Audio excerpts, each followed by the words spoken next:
దేవునికి స్తోత్రం. దేవుని నామానికి మహిమ కలుగును గాక. నా ఆత్మీయ సహోదరి, సహోదరులకు ప్రతి ఒక్కరికి క్రీస్తునామం పేరిట నా హృదయపూర్వక వందనాలండి. మరి యొక్క సమయంలో పరిశుద్ధ లేఖనం నుంచి కొన్ని మాటలను మనం వివరించుకుందాము. దేవునికి ఇష్టమైన ఉపవాసం. దేవునికి ఇష్టమైన ఉపవాసం. ఉపవాసం అంటే ఏంటండి? ఉపవాసం అంటే తిండి తినటం మానేసి కడుపు మార్చుకునేదాన్ని ఉపవాసం అంటున్నాం కదండి. మనం నోరు కట్టుకొని ఏమీ తినకుండా మన కడుపు మార్చుకోవడం, దీనిని ఉపవాసంగా మనం చెప్పుకుంటూ ఉంటాం. ఇలాగే అనేక మంది కూడా ఉన్నారండి. ఎవరు? అన్యులైన వారు ఉన్నారు. మన యొక్క హిందూ ముస్లిం సహోదరులు కూడా ఉన్నారు. అలాగే మన క్రిస్టియన్ సహోదరులు కూడా ఉపవాసం చేస్తున్నారు. అంటే అందరూ చేస్తున్నట్టు మనం కూడా చేస్తున్నాం కదండి. మనకి తెలుసండి. ఈ యొక్క రంజాన్ నెలలోని మన హిందూ సహోదరులు ముస్లిం సహోదరులు మరి 40 రోజులు ఉపవాసం ఉంటారు. అలాగే మన యొక్క హిందూ సహోదరులు కూడా ఉపవాసం ఉంటారండి. ఎలా అంటే వారు మొక్కుకున్న మొక్కుబడులను బట్టి వారు ఉపవాసాలు ఉంటారు. అలాగే క్రైస్తవులైన వారం కూడా మనం కూడా ఉంటున్నాం. అసలు దేవుడు ఏం చెప్తున్నాడు? అందరూ చేసినట్టు, అందరూ ఉండనట్టు క్రైస్తవుడు ఉండకూడదు. ఉండకూడదు కదండీ! అందుకనే ద్వితీయోపదేశకాండంలో ఒక మాట ఉంటది 12వ అధ్యాయంలో. వారు తమ దేవతలకు చేసినట్లు మీరు మీ దేవుడైన యెహోవాను గూర్చి చెయ్యకూడదు. వారు ఏ విధంగా చేస్తున్నారో ఆ విధంగా మీరు చేయకూడదు. ఎందుకంటే వారు చేస్తున్న క్రియలు ఎలా ఉన్నాయంట? దేవుని దృష్టిలో యెహోవా ద్వేషించు ప్రతి హేయ క్రియలను వారు తమ దేవతలకు చేస్తున్నారు కాబట్టి మీరు ఆ విధంగా చేయకూడదు. ఆ విధంగా ఉండకూడదు. ఆ విధంగా మీరు చేయకూడదు అంటున్నాడండి. అయినప్పటికీ మనము కూడా అదే విధంగా చేస్తూ ఉన్నామండి. దేవునికి అయిష్టకరమైనవి చేస్తూ ఉన్నాం. ఏవండి? కడుపు మార్చుకుంటం వల్ల దేవునికి ఏమైనా ఉపయోగమా? ఉపయోగకరమా? మనం తిండి తినటం మానేయడం వల్ల దేవుడేమైనా సంతోషిస్తాడా? ఒకసారి ఆలోచించండి. అంటే బైబిల్ గ్రంథంలో ఉన్నాయి కదండీ! అంటే బైబిల్ గ్రంథంలో ఉన్నాయి. దాని వెనకాల వారు ఎందుకున్నారు? దేవుడు ఉండమని చెప్పాడా? లేదండి. వారు వారికొస్తున్న శ్రమలను బట్టి, వారికొస్తున్న ఇబ్బందులను బట్టి ఉంటూ వచ్చారు. దేవునికి కావాల్సిందేంటండి? నీ హృదయము. అందుకే యెషయా గ్రంథంలో ఒక మాట ఉంటది కదా! ఈ ప్రజలు ఎలా ఉన్నారంటే నోటి మాటతో నా యొద్దకు వచ్చుచున్నారు. కానీ పెదవులు గనబరుస్తున్నప్పటికీ హృదయం ఎలా ఉందంట? దూరంగా ఉందంట. దూరంగా ఉందంట. హృదయము ఆయన దగ్గరగా ఉండాలి. కానీ హృదయం దూరం అయిపోయింది. పెదవులతో పైనే ఆరాధిస్తూ ఉన్నాము. ఘనపరుస్తూ ఉన్నాము. అది ముఖ్యము కాదండి దేవుడికి. అది ముఖ్యము కాదు. అది ఇష్టము కాదు అలా ఉండడం. మన హృదయం అవసరం ఆయనకి. ఆ హృదయంలో ఎటువంటి ఆలోచనలు కలిగి మనం దేవుని దృష్టిలో ఉంటున్నాం? అసల దేవునికి ఇష్టమైన ఉపవాసం ఉన్నదన్న సంగతి కూడా మనకు తెలియదు. అందరూ ఉంటున్నారు కదా! ఎందుకున్నారండి? ఎస్తేరు గారు ఎందుకున్నారు? తన నిమిత్తము ఉండమన్నారు కదండీ! తన నిమిత్తము ఉండమన్నారు. ఎస్తేరు గారు ఉండమన్నారంటే, తనకి మరి రాజు ఎదుట తన ప్రజల నిమిత్తం మాట్లాడుటకు వెళ్తుంది గాబట్టి, అది దానివల్ల తనకి ప్రాణానికి హాని జరుగుతదేమో అనేది ఆలోచించి తను మరి నా నిమిత్తము మీరు ఉపవాసము 3 దినాలు పాటించండి అని చెప్తూ ఉంటారు కదండీ! మోషే గారున్నారు. మోషే గారు ఎందుకున్నారు? మోషే గారు ఉండడానికి కూడా కారణం ఉంది కదండీ! 10 ఆజ్ఞల నిమిత్తము ఆయన ఉండవలసొచ్చింది 40 రోజులు కదండీ! అలాగే బైబిల్ గ్రంథంలో అనేక మందున్నారు. నినివే ప్రజలు ఉన్నారు కదండీ! ఎందుకున్నారు? వారికొస్తున్న శ్రమను బట్టి వారు కూడా ఉండడం జరిగింది. ఆ దాంట్లో నుంచి దేవుడు తప్పిస్తాడేమో అన్న ఒక ఆశతోటి వారు ఉండడం జరిగిందండి. వీరు వీరి సొంత ప్రయోజనాలకి, వీరి సొంతగా వీరి యొక్క వస్తున్న ఆపదలకు, ఇబ్బందులకు, శ్రమలకు, పాపములు చేసినప్పుడు ఇలాగా వీళ్ళు ఉపవాసాలు ఉంటూ ఉన్నారండి. అందుకనే బైబిల్ గ్రంథంలో ఒక మాట ఉంటది చూడండి. యెషయా గ్రంథము 58వ అధ్యాయము 3వ వచనము. మేము ఉపవాసము చేయుచుండగా నీవెందుకు చూడవు? ఎందుకు చూడవు? ఇలా వీరికిష్టమొచ్చినట్లు ఉంటూ వీరి ప్రయోజనాల కొరకు వీరికి ఆపదొచ్చినప్పుడు, ఇబ్బందులొచ్చినప్పుడు ఉపవాసం ఉంటూ, తర్వాత మరలి పాపములు చేస్తూ దేవునికి అయిష్టకరములు చేస్తే సరిపోతదా? అది దేవుడు అంగీకరిస్తాడా? అంగీకరిస్తాడండి? ఆలోచించండి. మనం లోకానుసారంగా బ్రతుకుతూ, దేవునికి ఇష్టం లేని పనులన్నీ చేస్తూ, ఉపవాసం ఉంటున్నామంటే సరిపోతదా? ఇక్కడ కూడా ఇదే జరుగుతుందండి. ఈరికి వచ్చిన ఆపదను బట్టి, శ్రమలను బట్టి ఉంటున్నారు. తర్వాత ఎలా ఉంటున్నారంటే లోకానుసారంగా ఉంటూ ఉన్నారు. వీళ్ళ హృదయం కూడా ఎలా ఉందంటే దేవునికి దూరంగా ఉంది. ఏదో పెదవులతో మాట్లాడుతూ ఉన్నారు. ఆ విధంగా ఉండకూడదు. అందుకనే వీరు మాట్లాడుతున్నప్పుడు మేము ఉపవాసం ఉండగా నీవెందుకు చూడవు?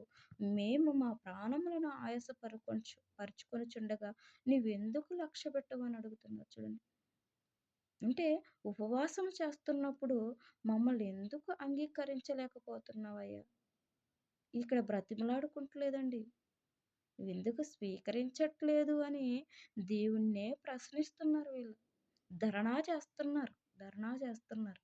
ధరణా చేస్తూ వారి వారి వ్యాపారాల్లో ఉంటూ గూడా వారు దేవుని దగ్గర అయిష్టకరంగా జీవిస్తూ కూడా ధైర్యంగా మాట్లాడగలుగుతున్నారండి. అదే దేవుడు వీరిని బట్టి ఏం మాట్లాడుతున్నాడు అని మనం చూసినట్లయితే 3 నుంచి కూడా మనం 8 వరకు మనం ఒకసారి పరిశీలన చేసుకున్నట్లయితే, మీరు చేసే ఉపవాస దినమున చెయ్యరాని కార్యములు చేస్తున్నారంట. ఎలా చేస్తున్నారు? చెయ్యరాని కార్యములు. ఏవి వింటుమో ఏంటవి అని మనం చూసినట్లయితే, వ్యాపారాలు చేస్తున్నారంట. పని పనివారి చేత కఠినమైన పనులు చేయింపిస్తున్నారంట. గొడవలు పడుతున్నారంట. ఉపవాసం చేస్తున్నామని పేరుట ఉన్నారు గానీ వీరి వ్యాపారాల్లో బిజీగా ఉంటున్నారంట. గోనెపట్ట కట్టుకొని, బూడిద రాసుకొని కూర్చుంటున్నారు.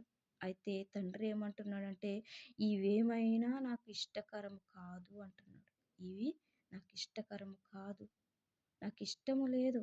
ఉపవాసము కాదిది" అంటున్నాడసలు.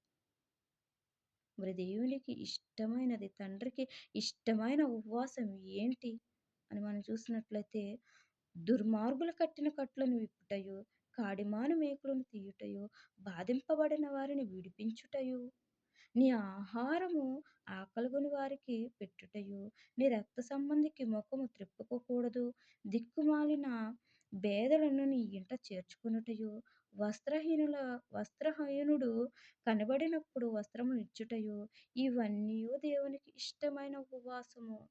ఇవన్నీ దేవునికి ఇష్టమైన ఉపవాసము. అలాగున చేసినవాడు వేకువ చుక్క వలె ఉంటారంట. ఎలా ఉంటాడంట? ఇలా చేసిన వాడు ఎలా ఉంటాడంటే, ఇవి కదా నాకిష్టమైనవి. ఇలాంటి వాడే వేకువ చుక్క వలె ఉంటారు అంటున్నాడు. ఉంటాడు. అయితే బైబిల్‌లో దేవుడు ఏం రాయించాడండి? క్రైస్తవ ఉపవాసము ఎలా ఉండాలి? అందరూ ఉన్నట్లు ఉండకూడదు. పైన రాసిన విధంగా ఎవరైనా ఉంటున్నామండి? ఎవరైనా చేస్తున్నామా? ఏ ఒక్కరు పాపంలో పడిపోయి పాపపు లోకంలో బందీగా నలిగిపోతున్న వారిని విడిపించాలి, వారిని రక్షించాలి అని ఎవరు ప్రయాసపడుతున్నామండి? ఎవరు ప్రయాసపడట్లేదు. ఎవరైనా కష్టపడుతున్నామా? ఎవరైనా అయ్యో! నా సహోదరి, నా బిడ్డ, నా కుటుంబంలో నా ఇరుగువారు, నా పొరుగువారు పాపంలో పడిపోయారే! వారిని ఎలాగైనా రక్షించాలి. ఇది దేవునికి ఇష్టమైన ఉపవాసం అనే ప్రయాస పడుతున్నామండి. అసలు అడుగుతున్నామా దేవుణ్ణి? ప్రయాస పక్కన అలా పెడితే మన ఎదురింగా అన్యాయం జరుగుతున్నప్పుడు, పాపం జరుగుతున్నప్పుడు, దేవునికి వ్యతిరేకమైన పనులు చేస్తున్నప్పుడు, వారి నిమిత్తం దేవుణ్ణి అడగగలుగుతున్నామా? వారిని రక్షించండి అని. ఆయనకిష్టమైన ఉపవాసం అంట. ఆయనకిష్టమైనదంట ఇది. దుర్మార్గులు కట్టిన కట్లను విప్పుతాయంట. ఏంటిది? ఎలా అంటే ఈ ప్రపంచాన్ని సాతాను పాపపు కట్లతో కట్టేసిందండి. ఎలా కట్టేస్తుంది? తన పాపపు కట్లతో ప్రతి ఒక్కరిని పాపంలోకి నెట్టేస్తూ ఉంది. పాపాన్ని ఆశిస్తూ, చూపిస్తూ దాంట్లో బందీగా చేస్తూ ఉంది గదండీ! ఆ యొక్క కాడిమాను మేకుల నుండి విడుదల చెయ్యాలి అంటున్నాడు. ఈ విధంగా పడిపోయిన వారిని, వారి పైన మోపబడిన పాపపు భారం నుండి విడుదల చెయ్యాలి. ఇది దేవుడు ఏర్పరచుకొనిన ఉపవాసం అంట. ఎవరు ఏర్పరచుకున్నదండి? దేవుడే స్వయంగా ఏర్పరచుకొనిన ఉపవాసము. ఈ ఉపవాసంలో దేవుడు ఏర్పరచుకున్న ఉపవాసంలో మన క్రైస్తవులు ఉంటున్నారా? ఈ విధంగా ప్రయాసపడుతున్నారా? ఎవరైనా చేశారా ఈ విధంగా అంటే బైబిల్ గ్రంథంలో ఒకరున్నారండి. చాలా ప్రయాసపడ్డారు. చాలా కష్టపడ్డాడు ఆయన. ఎవరండి? యేసు ప్రభువారు. చూడండి లోక సువార్త 13వ అధ్యాయము 16వ వచనం. ఇదిగో 18 ఏండ్ల నుండి సాతాను బంధించిన అబ్రహాము కుమార్తె అయిన ఆమెను విశ్రాంతి దినమందు ఈ కట్ల నుండి విడిపింపగలదా? విడిపింపదగదా? ఇక్కడ మనం చూసినట్లయితే 18 సంవత్సరాల నుండి సాతాను చేత బంధించబడిన అబ్రహాము కుమార్తె అయిన ఈ ఆమెను విశ్రాంతి దినమున యేసుక్రీస్తు వారు సాతాను కట్ల నుండి విడిపించారండి. ఇలా చే చెయ్యకూడదని వారప్పుడు ఆహ్, ఆయన్ని అడ్డుకొనినప్పటికీ ఇది దేవునికి ఇష్టమైన పని కాబట్టి ఇష్టమైన పని గాబట్టి ఆయన యేసు ప్రభువారు చేయడం జరిగింది. చూడండి పాపపు సంకెళ్ళతో సాతాను బంధింపబడిన ఆ యొక్క కుమార్తెను ఆయన విడిపించాడు. అలాగే మన మీద కూడా పాపపు భారం అనేది ఉందండి. పాపపు భారము ప్రతి ఒక్కరు మనం చేస్తున్న పాపములే మన పైన మోపబడి ఉన్నవి. కీర్తనల గ్రంథము 38వ అధ్యాయము 4వ వచనాన్ని ఒకసారి చూద్దాం. నా దోషములు నా తల మీదగా పొర్లిపోయినవి. నేను మోయలేని బరువు వలె నా మీద మోపబడి ఉన్నవి అంటారు. ఇక్కడ మనుషులు చేస్తున్న పాపము ఏదైతే ఉందో, ఆ పాపము మన మీదే మోపబడి ఉన్నదండి. భారంగా మోపబడి ఉంది. పాపము నుండి ఆ కాడి నుండి మన మీద ఉన్న ఆ పాపము నుండి విడిపించాలి అనేదే యేసు ప్రభువారు భూలోకములోకి వచ్చి మన మీద మోపబడిన ఆ పాప భారము ఆయన మీద మోపుకొని ఆయన దాని ద్వారా మనకి విడుదల కలిగించాడండి. ఇలా దేవునికి ఇష్టమైన ఉపవాసము ఆయన చేశాడు. ఇలా ఎంతమంది చేస్తున్నామండి? ఇది దేవునికి ఇష్టమైన ఉపవాసం. ఏంటి? బంధింపబడిన వారిని విడిపించడం. పాపపు భారముతో ఉన్న వారికి ఆ కాడును మనము తీసివేయడం. ఎలాగా?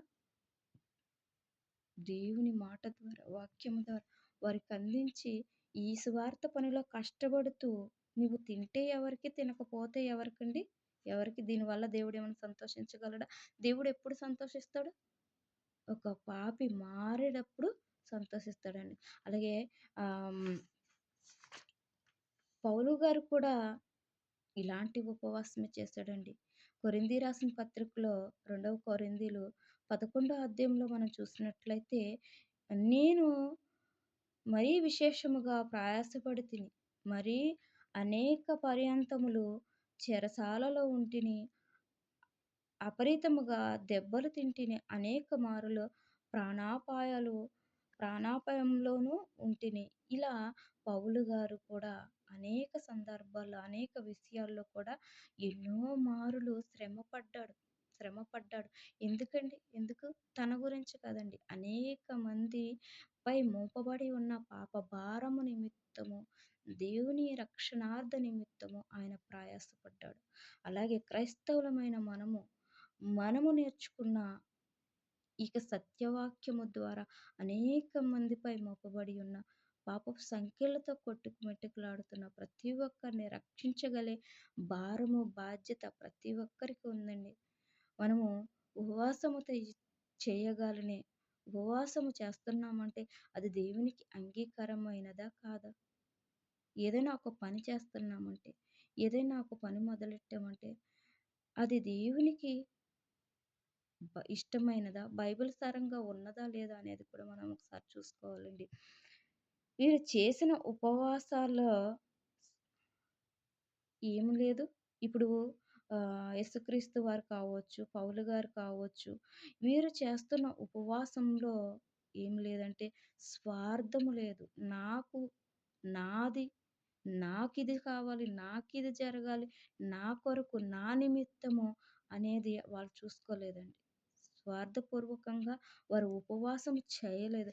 ఉపవాసము చేసిన వారు ఏ విధంగా చేశారంటే మనం చూసినట్లయితే యెషయా గ్రంథంలో రాయబడిన ప్రకారము మరి పాత నిబంధనలో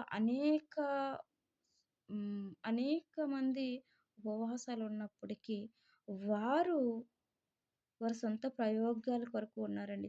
యేసుప్రభు వారు, మోషే గారు మట్టుకి దేవుని పని నిమిత్తము, పౌలు గారు దేవుని పని నిమిత్తము కష్టపడుతూ అనేక ఆత్మల రక్షణ నిమిత్తము ఆత్మీయంగా ఉపవాసం ఉన్నారు.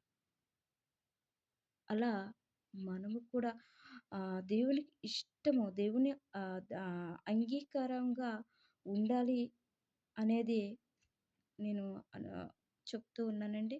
మనం చేస్తున్న ప్రతీదీ కూడా దేవునికి ఇష్టకరంగా ఉన్నదా లేదా చూసుకొని, ఆ విధంగా జీవించాలని కోరుకుంటే కొద్ది మాటలు